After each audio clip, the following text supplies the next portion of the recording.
Welcome back to the Success Catalyst. Today, I am honored to have Chandler Picot, a dedicated advocate, entrepreneur, and substance abuse counselor joining me. Chandler's journey from battling addiction to becoming a certified peer support specialist and certified drug and alcohol abuse counselor is nothing short of inspiring. He has leveraged his own experiences to help others in their recovery journeys, driven by a deep faith in God and a commitment to community service. As the president of Chatham Weekly and an active participant in local politics, Chandler advocates for accessible treatment options and community resources. His story of redemption and his passion for making a difference in North Carolina are truly motivating. So join me today and stay tuned as we explore his transformative journey and the incredible work he's doing to support others.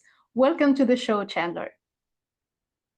Thank you for having me here. I really do appreciate the opportunity, and I look forward to our chat. I'm happy to have you here. So let's start. Can you share a bit about your journey through addiction and recovery? What were the key moments that led you to seek help and turn your life around?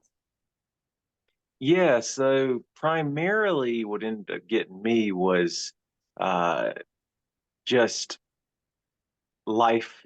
Life has always been something that I found difficult to deal with. And, I grew up in a very, very, very, very abusive household. I think my parents did the best they could with what they had. Uh, but for me, it was very difficult. It was very painful. And I I started doing drugs as a way to deal with that pain, as a way to deal with the discomfort of being, the discomfort of experiencing different mental health issues. I remember vividly being 12 years old and just being very neurotic and depressed. I never felt happy. I never felt at peace. Even back then, I was always looking for something outside of myself to fill this God-sized hole inside of my body. And I would express this to my parents, and they did the best they could. They took me to doctors, psychiatrists, therapists, just a litany of healthcare professionals, and I was never able to find that thing that was missing. Of course, for me, I know what it is now, which is God, but I wasn't ready to find what it was. I was looking for a pill. I was looking for some type of external validation to fix this internal issue. And that caused me to go down this rabbit hole that included drugs and alcohol and all these other substances. And I make no qualms about it. I mean, that's exactly what I was doing, was looking for a way to alleviate pain, misery, and that was the genesis of my addiction. I remember being a kid taking this medication, um, and it was the what was it called? It was like tramadol, which was Mhm. a very, very light medication. It's like a little bit above ibuprofen, and it gave me a real rush of euphoria. And this is when I was like, this is what I want to feel like. This is what I'm missing, because I had taken all these pills and none of them had done the same thing that medication did for me. So I thought logically that this is the medication I'm looking for, which is some form of opiate. I had no idea what I was getting myself into. And prior to even that, well, about the same time, I started to get into cannabis and smoke cannabis. And that really was my higher power for a long, long time. Hey, look, I found this thing. It gets me connected on a spiritual level. It relaxes my mind. I don't feel in so much pain. Um, so that was really the start of all of this. Thank you for sharing all this with us, Chandler. You're so brave for sharing your story, and I know that now you're using your own experience to help others. I want to know, how has your faith played a role in your recovery journey and in guiding your work with others struggling with addiction now? So my faith is a huge, huge, huge part of my life. Um, I was raised in the church. I was raised Pentecostal holiness. I joked that when I was 2 years old, I was in church, not 2 years old, actually 2 weeks old. My parents had me dedicated, so I was going to church since I could remember. And throughout that journey, I always felt that God was not showing himself to me. I would demand that God would come down in front of me and just say, "Hey, here I am, Chandler." And it was always on my terms. And God never, at least I felt like God never met me on those terms. So I stopped going to church around 14, 15 years old. And um, you know, I did go to a Christian school growing up. I went to this Greenville Christian Academy. It's actually the same school that Mr. Beast went to when he was growing up. Me and Mr. Beast are from the same town, although, now I'm not so sure that's a good thing. He's been going through a lot of controversies, but, I'm from Greenville, North Carolina. And the experience that I had in that school really transformed me, and it made me understand more about the Bible. I mean, we had chapel every Wednesday, which was like a church service, and I used to love to go to chapel. I mean, we had Bible class every single day. We learned about the disciples and Jesus. I mean, I was inundated with Christianity from a young age. And around 14, when I started to get into the drugs and the alcohol, I turned away from that because I just felt like the drugs and the alcohol were more real. And I hadn't seen God. I hadn't experienced God. God wasn't coming to me on my terms. At least that's how I felt. Um, Now looking back on it, I definitely see God was there. I just wasn't paying attention. Um, and throughout that experience, I I felt this sense of loneliness. I felt this sense of rejection. Right? I considered myself an atheist, agnostic for a while, and that was a very painful experience. It was very, very disheartening because I felt that there has to be more to life than this. But I just couldn't get over the fact that logically I felt like God didn't exist. I mean, that's just the way it was. And, throughout my journey through addiction, I realized that God was there. When I was 24 years old, I overdosed and almost died. I used to live with my parents all throughout my addiction because I had nothing. I had no way to function. I was just essentially someone who was invalid. And I'll never forget this. My mother heard a voice 3 times that said, "Go check on him, go check on him, go check on him." And she went upstairs, and I had aspirated, and I was 5 minutes away from dying. And I had locked my door, right? When I was in active addiction, I wasn't the friendly person you see today. I Mm. was much more of a recluse. I was much more of a person who just didn't want to talk to anybody or anyone. I was like, "Hey, you do your thing. I'm going to do my thing." Um, and that's just the way that it was for a long, long time. And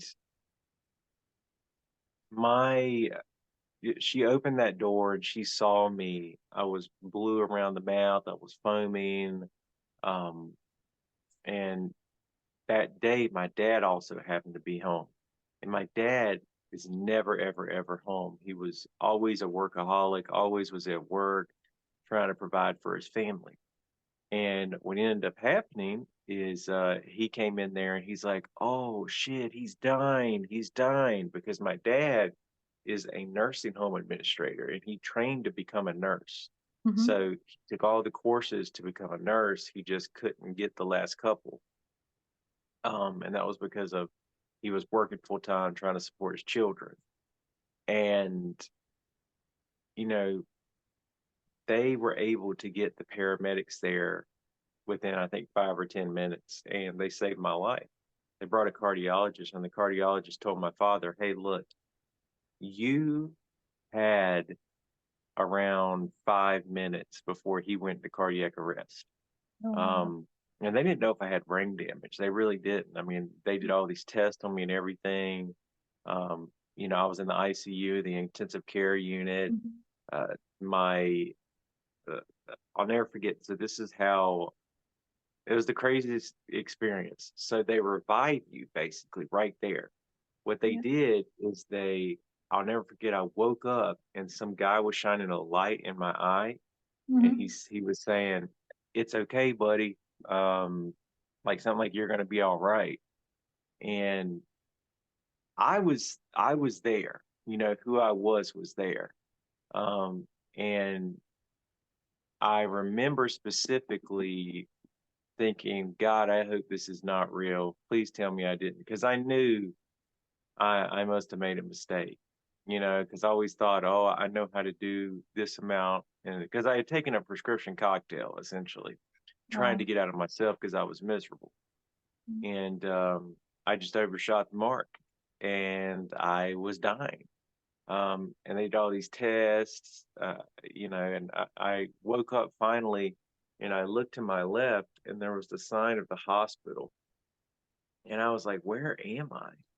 I had no idea. And then it came to me, oh, wow, yeah, you messed up.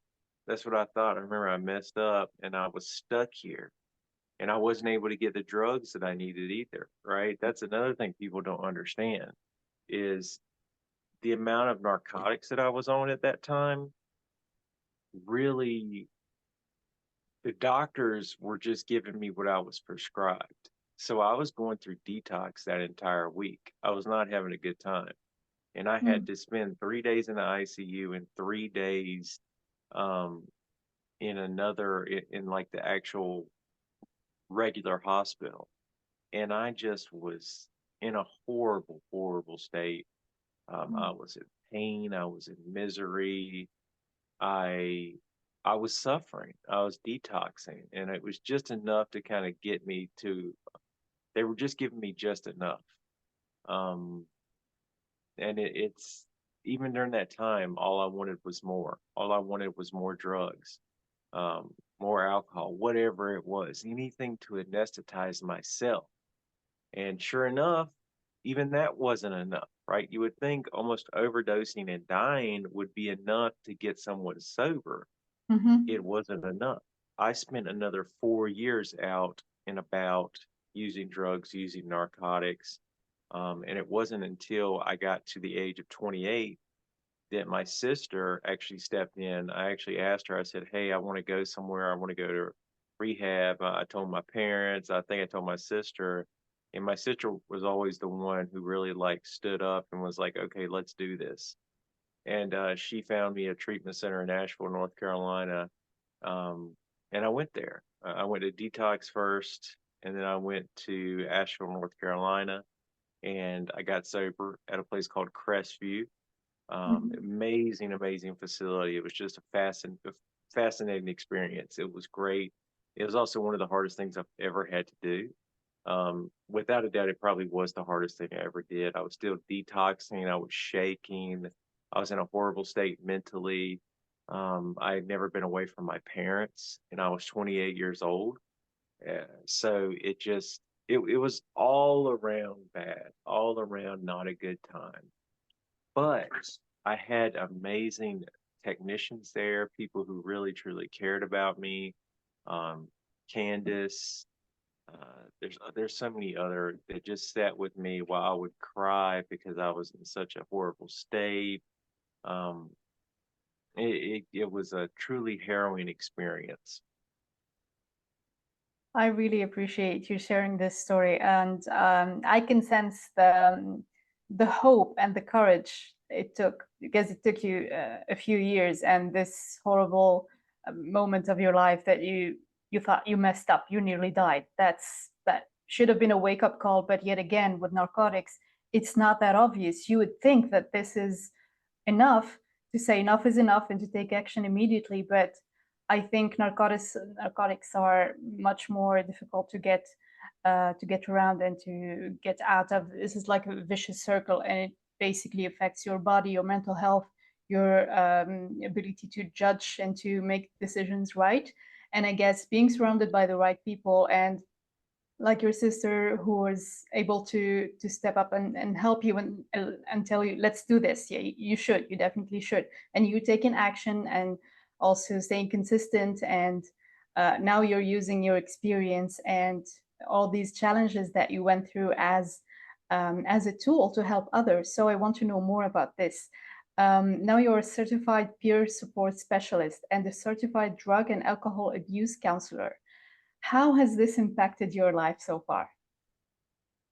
I mean, in every single way. Uh, I do a lot in the North Carolina space when it comes to peer support. I sit on several boards, advocacy groups working to expand peer support.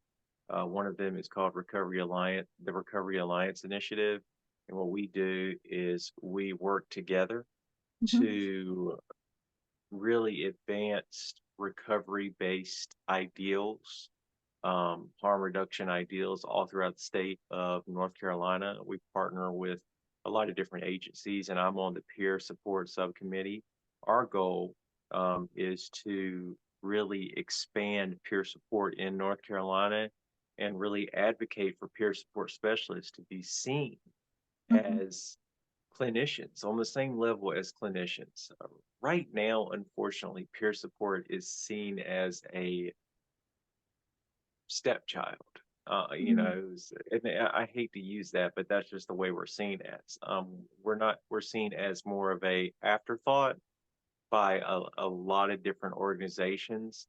And we really, assert that we are just as valuable as any other clinician, just as valuable as a therapist, a counselor, because our lived experience makes us uniquely adept at understanding what someone's going through and useful in a way that, you know, you can tell someone who's suffering, who has addiction, till they're blue in the face what to do. But if they can't buy in that you know what you're talking about and you mhm, understand them, then it's never going to work. I mean, part of this disease of addiction is this disconnection from the world.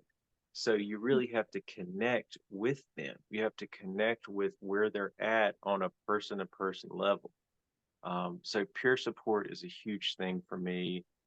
I am a peer. Obviously, I'm a person with lived experience. I've been sober for over 6 years. I've been a peer for 5.5 years, I think, 4.5 years, I believe, 4.5 years.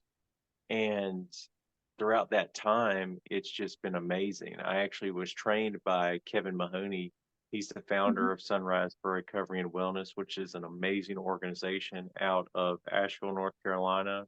They're the Western North Carolina Recovery Community Organization, and they just do a lot of good for recovery out in the western part of the state.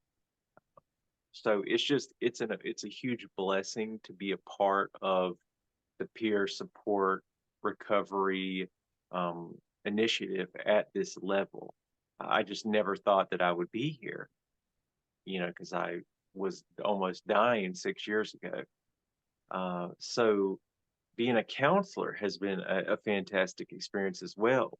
Going through that, I have a supervision group that I go to weekly, uh, run by Charlene Boyette. She's amazing. Everybody calls her mhm. Char. She's a Nice. fantastic individual. She knows what she's doing. She really does. Uh, so, she's really taught us a lot about what it means to be a certified drug and alcohol abuse counselor and how to really serve your fellows. Um, so it's been a very educational experience. It really has. And it's taught me a lot. It's taught me a lot about how to effectively help people and not hurt people, how to be there for somebody while they are going through a difficult moment in their life. And I'm also able to recall my own experience. Oh, yeah, I know what that's like. Yeah, I know what that's like to suffer on that level, to struggle at that level. And I'm able to be uniquely useful in that sense. And I found my purpose, I suppose, and that's one of the best things of all is I know my purpose is to help others. and specifically help others in a way that I was and wasn't helped. I wish to God I had met someone like me when I was 18 years old because I felt so alone. I felt so isolated. I had no idea what I was doing. I didn't know how to get out of it. I felt like was going to have to bear this burden for the rest of my life because you couldn't possibly understand what this was. You didn't know what I was going through. So, that there was this disconnect that in my head I felt like I was unique. I was terminally unique as they utilize it in program. I felt that there was no way out except to continue to use the drugs and use the alcohol to anesthetize myself. I used to be in my room and just wish that I could have all of these things. I wanted the idealistic life, and I just was hopeful that one day someone was going to knock on my door and take me away from this place, this hellhole. And that never, ever, ever happened. And I realized it was because I had to get out of there myself, and I had to take the help. I did have a certified drug and alcohol abuse counselor help me she tried to help me um, when I probably was 26, 27. Um, and she gave me a list of NA meetings and AA meetings. But I was too terrified to go. I mean, I had such horrible social anxiety, and, I was I was so hurt. I was so damaged. I felt like I just couldn't get past these things and I didn't know how to do it. I needed someone to be there with me and to just take me with them and show me what to do. And that's where peer support comes in. If I could have had a peer support then, that would have drastically changed my life. So that's one of the reasons why I do what I do. You said something so wonderful, that you wished you had someone like you to be around you when you are struggling, and that I think a step that we all need to reach to become our own hero. Like if I look at myself a few years ago, maybe 10 years ago or 20 years ago, I really wish I had someone like me now to be around me, that version, that old version of me. And I think that is one true proof of success and of the fact that you found your purpose. I love it when you said you found your purpose, and the way you summarized what you do, that is a very noble purpose, to be in help for other people, to be around other people who need your experience, who need your challenges, who need to be heard and to be seen by someone who has been through what they're going through right now, because that's not obvious to understand and to feel empathy and to say I've been there, and to be like truly saying it, I've been where you are right now and I know exactly what you need to do. That would provide such a feeling of comfort and safety and trust that the person needs the most. Like this is what we all need. And you said it again, like you needed someone to take you by the hand and to show you exactly what to do, but that someone need to be going through or need to have gone through what you're going through right now, right? Without a doubt. I mean, I wouldn't have believed them otherwise. I had a million different people who did the best they could to help me, but I just could not. I felt like they didn't understand me. It didn't They weren't able resonate. to qualify Mhm. and really say, "Hey, this is what I've been going through. This is what." There's this thing with people with addiction where I guess we've been burned so much, or we've just been so misunderstood that we need to really know that you understand. And the only way for that to really occur is for you to share your experience, strength, and hope. Yeah. And if you have been through opiate addiction, alcohol addiction, drug addiction, and you really lay out your history, then I can start to identify with, oh, yeah, I know what that's like. I know what that's like. I know what that feels like. And then all of a sudden, those those ego defenses are down because I know, okay, this person is exactly like me, right? Or I can see some similarities. She may not be 100%, but I've done that. I know what that's like. but this person's saying that they have a way out. So maybe, just maybe, I can do that. I mean, people don't really understand the nuances of drug addiction and alcoholism. It's not just about the drugs. In true alcoholism and addiction, it's about life. It's about this feeling, these intense emotions. I liken it to everybody. People who don't have addiction issues are like on a scale from 1 to 5. We're on a scale from 10 to 20. Oh. That's what it feels like. The severity of the emotions that we feel are so intense. So we want to medicate because we feel so intensely. And it can be a very good thing, right? As in, we're very empathetic people. We want to help others. We want to be there with other people. But at the same time, I mean, there's only so much you can do when you're in that state, which is a reason why, we have to have the treatment options that we have. But beyond that, there has to be something that's going to get you to that point. And that's why having a peer who you can talk to, having a counselor who you can talk to, who's been where you've been, is extremely beneficial. Yeah, that's totally right, because being around someone who has been there before and really have gone through what you are going through right now is a total game changer, because you can be around the most uh, famous experts in whatever you need to do, like the best doctors or the best therapists. If the person is not really like has not been where you are right now, you cannot resonate with them. It's like having a mentor or having I don't know, a coach or a teacher who has no idea what you're going through and no idea what you want to do with your life, and still has something maybe to teach you, but it's probably not the right time for them to show up. You need someone who has been in your who has walked in your shoes and has been through what you're going through right now. So I wanna like maybe let's share a message to those who are listening to us, who are maybe struggling with addiction or seeking recovery right now. What advice or encouragement would you offer based on your experiences?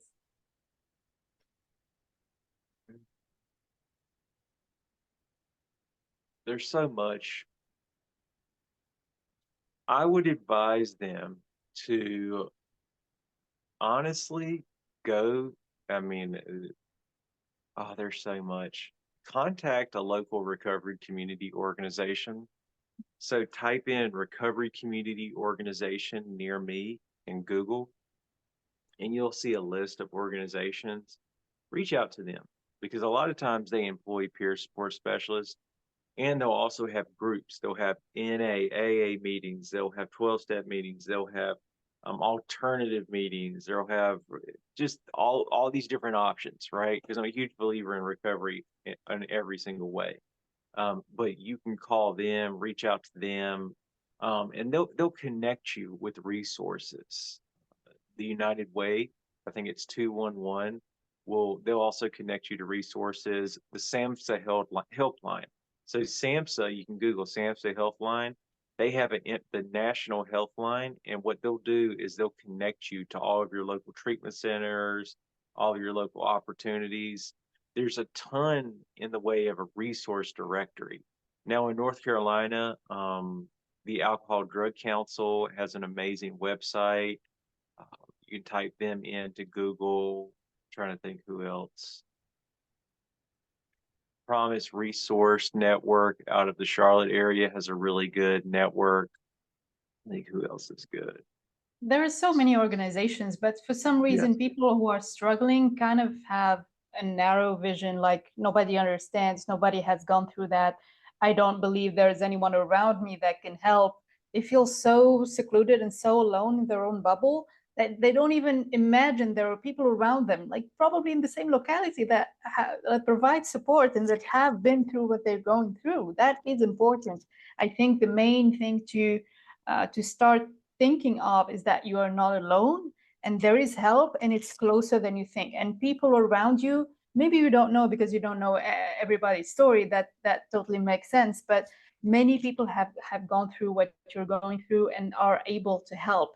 Because if you have been through some kind of traumatic experience or this kind of challenge with addiction or with any trauma really in life in general, you want to help others in order not to go through the same challenges you've been through. I think the more you go through challenges and you overcome them, the more you're equipped and the more you want to help others. So these people are all around us, organizations, meetings, all kinds of communities are able to support you and to help you. That's very important to become aware of, that this is everywhere, you're not alone, and there is help just waiting for you to look for it.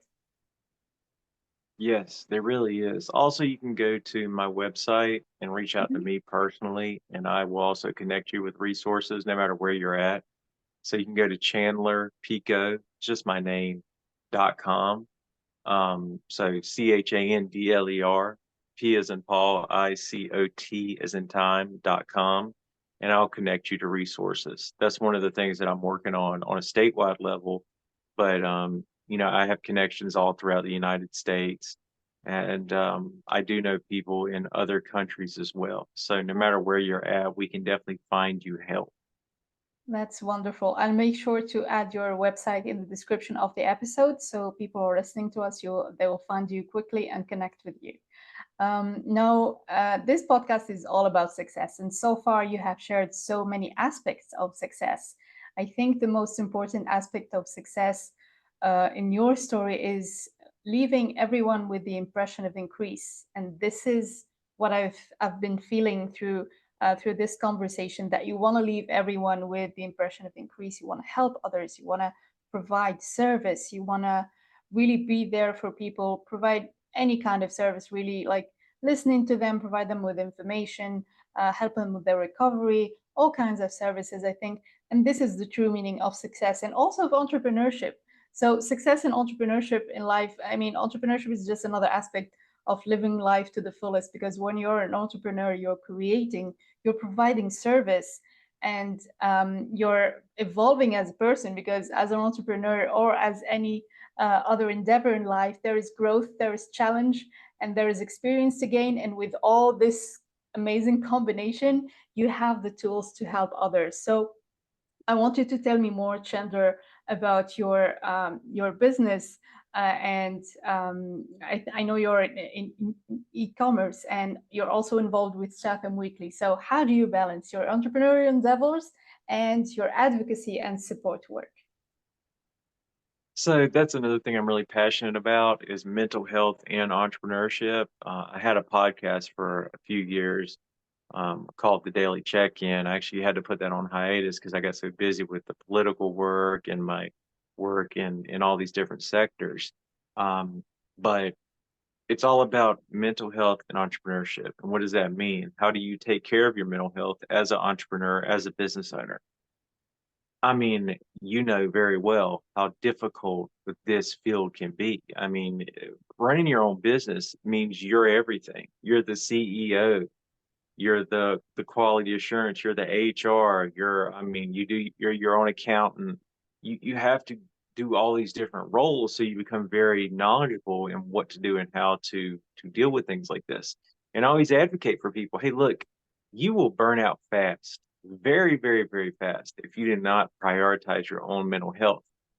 And honestly, you can look at it in terms of what's most cost effective. And quite frankly, worrying and being anxious all the time is going to hurt your productivity and therefore prevent you from having as much money. I mean, that's just the way it is. And that was a game changer for me. Mental health and wellness are integral to your business. And if you do not prioritize them, they will prioritize you. They Mhm. will make you pay. They will. And I've seen business after business fail and burn out because they don't do this. They think they could just burn the candle at both ends and Mhm. it's all going to be fine, and it never is. And especially when you're a person who's in recovery, you start to do stuff like that, you really run the risk of going back to an old pattern, an old brain pattern, um, which can be addiction, can be drugs and alcohol. So I always implore people, look, if you're getting overwhelmed and you feel like you're losing control and you're not able to do this or that in your business, really look at what's going on in your business. Write it out. Right, make sure you have a business plan, have a 5-year plan, have a 10-year plan, have a 1-year plan, and really go through and identify, put pen to paper. At least this is what works for me, and really look at what's going on and have a trusted advisor. If you can talk to a sponsor, if you're in, STEP program, do that, or talk to a trusted friend, a fellow entrepreneur. Have a mentor. I mean, I have tons of mentors. I really do. I have great mentors. And talk to them. Say, hey, this is what's going on.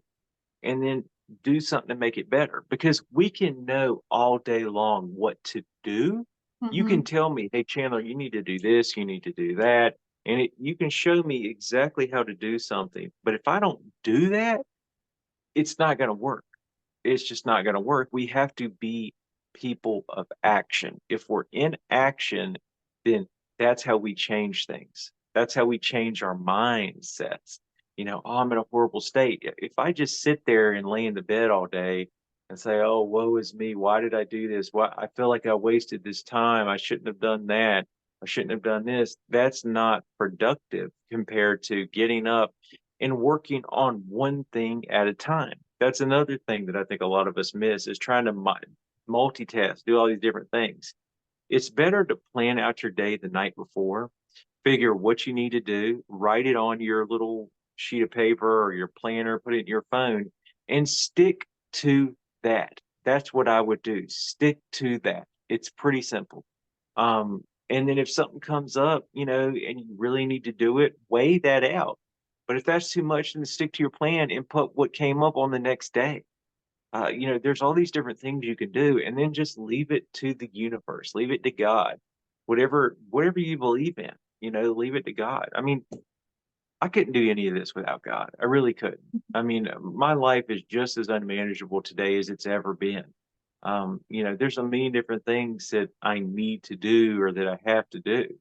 And I just do the next thing. I try to stay in the present moment and just live. So many of us are living for tomorrow. We're waiting for our first million, our second million, our 10th million, right? Oh, if I got $10 million, my net worth is 10 million. I want to be 100 millionaire, right? Oh, I got $100 million. I want to be a billionaire, right? I got $1 billion. I want 100 billion. I mean, you just keep moving the goalpost over and over and over again. I think building an effective team is another thing. You have to build a team. I mean, it depends on if you want to scale. I mean, technology has really made it so we can do a lot on our own, which is amazing. But if you really want to scale to a level like in the tens of millions of dollars, you have to have some type of team. And that's where you have to learn how to become a leader, how to be a team builder. See, I used to think leaders were born. And while there may be certain people who are a born leader, leadership is something you learn. You actually learn, you grow with it. And that's been my experience. It has. I thought that I was so ill equipped to deal with life. And I guess in a lot of ways I was, but I really didn't give myself enough credit for my ability to learn and persevere. That is the key thing throughout all of this. Are you able to persevere through the difficult times? Because if you are, I guarantee you one of two things will happen. Either you'll make it to where you want to be or you will die. And what I mean by that is you can persevere for 40, 50 years, hey, and then it's not your problem.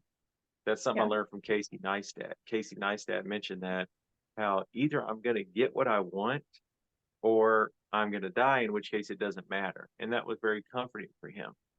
Makes sense. It's never been easier to be successful than it is right now. That's totally right. I love it. Yeah, it's never been easier to become successful than it is right now. We have all the tools, we have all the skills. We can literally learn anything for free on YouTube, whatever you want. We can have AI do like all sorts of things for us. And still, there is what we call the knowing doing gap. And you talked about that in the beginning of your answer. We know exactly what to do, but do we do it? Are we taking action? Like if you're an entrepreneur and you're surrounded yourself with mentors and online courses, and you have all the skills and all the technology and all the equipment you need, and still don't take action, and you see, well, I have invested in all this has to work. Yes, but what are you doing? You have to take action. Yes, I know, but okay, are you doing it? I don't know, like there's this knowing doing gap that the majority of people are going through. We know exactly what to do and still we don't do it. The reason behind this is subconscious. It's our programming. We are programmed to stay where we are. So that action you need to take is something uncomfortable, is something really that will put you in a discomfort kind of situation, that you're even physically, sometimes you'll get sick. Sometimes it's that bad. You'll get sick trying to do something that will make you step outside your comfort zone. But still with more awareness. And I think this whole conversation with you today, Chandler, is around awareness, becoming aware of where you are right now and becoming aware that you are your own hero. You will come for your old self to help it out, because it's it's really that way how it works. The fact that you are choosing to look for mentors, you are choosing to be around the community that will help you, this is you saving yourself, just providing yourself with tools, with connection, with you're attracting to yourself the people and the things and the places, and putting yourself in an environment that will help you grow. And it's all about growth, really. Success is all about growth, and growth does not come from a place of ease and simplicity. It comes through challenge, it comes through adversity, and I think that's what's the fun is about. I agree 100%. I believe that. I think that, that's one of the things that people miss nowadays is they want everything now. They want everything right now. And that's not, this concept of delayed gratification is something that I had to get used to because as someone who was in active addiction, I wanted everything now. I Mhm. wanted everything right now, exactly, just very impulsive. And I had to realize, no, it's all about delaying the gratification, building something that's going to take time, it's going to be good, but it's going to take 5 years, 10 years. I have some buddies who are very successful real estate investors. They take these apartment complexes, they renovate them, and I mean they're doing killer returns. I mean they're on their way to being $1 billion investment portfolio within probably 10 years. And but they put the work in. I mean, the one of the founding guy was a high level accountant in Thermo Fisher, right? This massive drug company. So he learned all about numbers and somehow he stumbled upon this. And even in this economy, he's doing it amazing Yeah. things with real estate investing. I mean, when it's supposed to be a horrible time, horrible interest rates. So, man, we just have to guard our hearts. The Bible talks about guarding our hearts, guarding our minds. Um, and I mean, I really believe in that because you got to be careful what you take in. I mean, if you can think, oh, I'm just watching this and it's not bothering me, guess what? It does. I can tell you from on a personal level, the more news I take in that's negative, the more negative I become. So whatever you ingest with your eyes, with your mind, the Mhm. people you surround yourself with, if the people you surround yourself with are like, oh, we're never going to do anything, we're going to be stuck here forever, it's going to be horrible, it's never going to work, oh, I this agree. sucks. Guess what? It sucks. You've already manifested that into Yep. existence.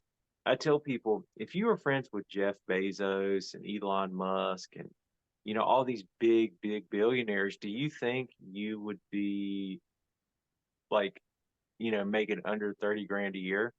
Probably not. Because what You would cannot. happen is You just, literally can't, because they will yeah, force you, they would drag you to that vibration, to yes, that level of awareness, that level of yes, success. that's what I'm saying. Just by Yeah. their connections, you could make a whole YouTube channel off being Jeff Bezos's friend and you'd be a millionaire. Like Mhm. that's just, and Yeah. see, that's where networking comes in. I try to tell people, I knew when I was young how important networking was, but I thought there's no way it can be that simple. but it really is. I It mean, is. if you get to know the right people, it will drastically change your life because they rub off on you. They teach you things. And especially if you have a support network, even if you're terrified, if you have a support network of friends that you can talk to, that you can be there with, I mean, it's just the best thing in the world. And it really, truly helps. That becomes your mastermind. You literally have a group of people with the same level of awareness, the same beliefs, the same programming, and the same thirst for success that are there for you, there to help you, there to support you, to provide you with referrals for your business, with other connections, with future clients or partners or whatever you need, or even with like moral support, like you need someone to listen to, you need someone to share this struggle, and maybe they can tell you what to do because they've been there through before you. And really, the power of a mastermind is huge. I have quite a few mastermind groups that I have joined years ago, and we're still friends and we still support each other, and we have provided each other with so many other connections, so much business, so much money. There is like really growth, like and unlimited opportunities for growth through networking and through surrounding yourself with a supportive community. It's really amazing that we started talking about community in a totally different sense, and we ended up talking about community as well in business. So whether it is you're struggling with your business, your mental health, your physical health, addiction, life challenges, anything really can be any problem or any challenge can be overcome quite easily, and much more easily than doing it yourself. We need this sense of community. We need to be surrounded by other people. We are creatures of habits, but also social creatures. We are sometimes victims of our habits if we're not aware of what we're doing. Like, if we do, you have an accountability partner? Because this accountability partner, this mentor or this friend or this business partner will tell you, hey, wake up, what are you doing? You know exactly what to do and you're still not doing it. You need sometimes that external voice coming to you, and you need to hear it from someone else, because again, we know what to do, we still think we're doing the right thing, but sometimes it's subconscious. So when you hear it from someone else, it makes sense, and it's like a wake-up call. And I have witnessed that so many times through my life. Like, I know exactly what the problem is and I know what the solution is, but it's so in the background of my head that I cannot even hear it. But when someone else said it, it makes total sense. I'm like, yeah, I'm gonna do it. Yeah, now it makes sense. I don't know why I haven't thought about it. I haven't taken action. You just needed this external voice. I agree. A lot of times that's all we need. That push. Hey, go do Yeah. this, go check this out. And that's key. I mean, that's the reason why who you surround yourself with is who you become. Hmm. If you surround yourself with wealthy folks who care about each other, who are careful to, care about people with mental health and substance use issues, guess what? You will become that. Um, my mom used to say, you lay down with, sleeping dogs, you get up stinking, or, stinky dogs, you get up stinking, right? And I hung around people who were doing drugs and doing nefarious things when I was younger. People who were stealing stuff and, just getting into trouble. And, when I hung around those people, I, ended up being in the same situations they were in, right? Yeah. Trying to take something that wasn't mine, or, just doing things like that. And I think that ultimately that's the power of God, right? That's the Hmm. power that, Christ puts in my life, is the Yeah. ability to turn from things like that, turn from things of the world and go towards him. I cannot understate how important my faith is, how much my belief is. That's done everything for me. I have a spiritual family today. I have an adoptive family. My pastor means a lot to me. He really, really does. I love this man deeply. He's very much like a father figure in my life. And and I always wanted that. And I never thought that I would get that. Me and my dad have had a tumultuous history. I think he did the best he could with what he had, but emotionally he was never available. And I think my mom did the best she could with what she had, but she was also stuck in dealing with a large amount of pain and being she was definitely abused. Um, and coming from this broken household. I mean, it was just broken. Um, I never thought I'd have the life that I have today, that I have the peace that I have today and the serenity that I have. And my life is just so much better than I ever thought it could be. I just wish I knew how good it could be earlier. That's the only issue that I ever have is, man, I didn't know what I was missing out on. But I also believe that God has a plan for us all.